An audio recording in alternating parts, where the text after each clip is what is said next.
from the addict's perspective, what about all the concerns that I've got in the relationship? Oh, Yeah. yeah. Yeah. Yeah. Yeah. Yeah. No, those are important. Those Yeah. are important.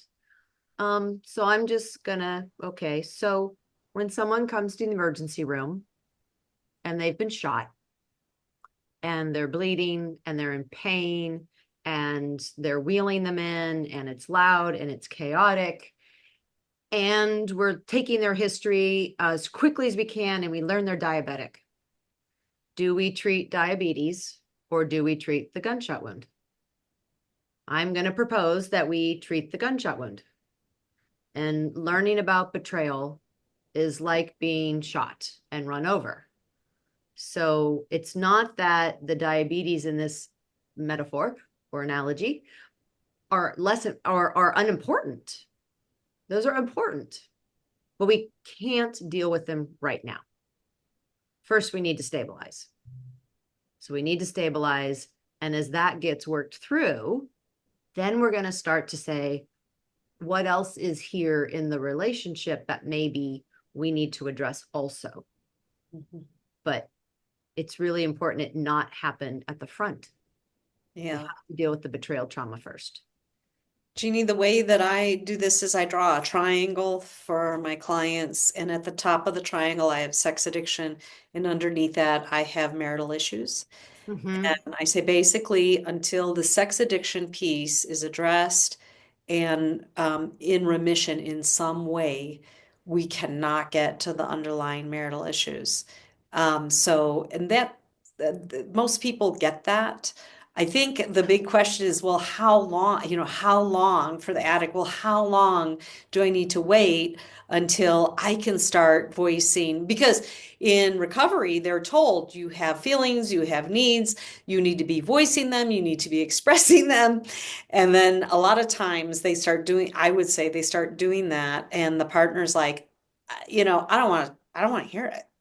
Like, I do not want to hear this right now. And then they're confused because they're like, wait a minute, this is supposed to be healthy. And you're telling me, you don't want to hear it. And then, depending on who they're seeing for therapy or support, they might be told, well, she's wrong. You know, this is healthy behavior. We want you to be healthy. What do you think? I think that right there has caused a lot of problems in relationships that are trying to heal from sex addiction and betrayal. Because Yeah. again, while those other marital issues are important, Mhm. the timing of when we work on those and address those is critical. Yeah. Dan, you were going to say? Yeah, I 100%. I mean, I use the same example. I say the same thing, so I agree with you. I'm just trying to channel some of what I hear from addicts, and they would say, okay, fair enough, but the marital issues are linked to my sex addiction, and that's what, and maybe at that point they're saying this is what led me to, the lack of sex or the lack of whatever is what led me to this point of needing to find other avenues to meet my needs or whatever. I'm not That saying that's the sounds like a most blaming sophisticated statement answer. to Well, me. I get it, but that's what right, but that's what I hear. So But I that's hear not, I that. mean, addiction doesn't suddenly start, oh, I'm in this relationship and she doesn't want to have sex with me, and therefore I'll become an addict, right? Addiction typically is something that's happened way long ago that is slowly forming over time. And while that could be a factor, it's not a cause. Yeah, but Tim, what were you going to say? I Hang was on. going to say, Watch my Jeannie go off the guess, handle.